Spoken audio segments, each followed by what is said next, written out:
This brine's a very flavorful brine. It's got several different ingredients in it, and it gives the pork a really nice flavor once it's cooked. So we'll start with salt. You can flavor your pork however you want. If you like star anise, you can put star anise in your brine. If you like a little cinnamon, you can put cinnamon in your brine. Basically, the basic is salt and sugar, and the basic ratio for salt to water is 1:8. Water, and we're going to add sugar in the form of honey. Even brown sugar is preferable in a lot of cases to using just white sugar. So we're also going to add some black peppercorns,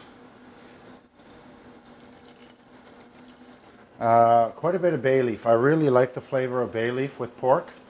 We've got some parsley. Just going to throw that right in there. Fresh thyme. Now the thyme, we don't have to trim it or anything. You can just use the stem, the whole bit. Rosemary.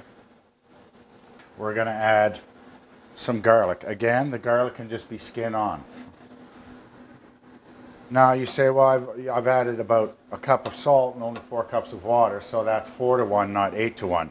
But what we're going to do is once our salt melts, generally if you use the full 8 cups of water, you're going to have to cool your brine down before you brine your pork in it. You don't want to put your meat in a warm brine. That's dangerous. Now, if you don't have a big amount of ice at home, don't worry about it. Just make your brine with the full recipe, the full amount of water, the 8 cups for this particular recipe, and then put it in the refrigerator for a little while, okay? Just put it away. Just make sure it's fully cool before you brine your piece of meat, or you brine your pork in this case. Now we're going to brine our piece of pork. So here it is, it's all trimmed, ready to go.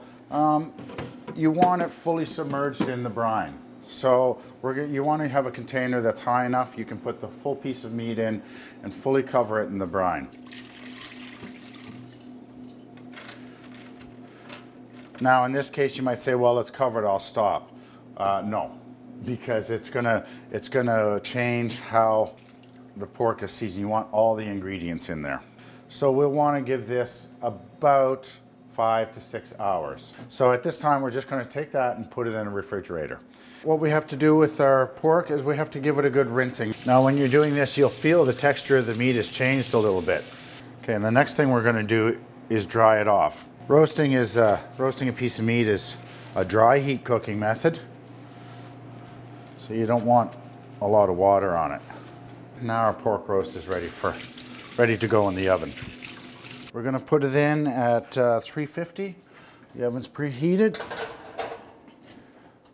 We're going to put it in and cook it nice and low and slow for a couple of hours. We'll do an internal thermometer test on it to make sure we are at the temperature we want. If you don't have an internal tester, just a little meat thermometer, go get one.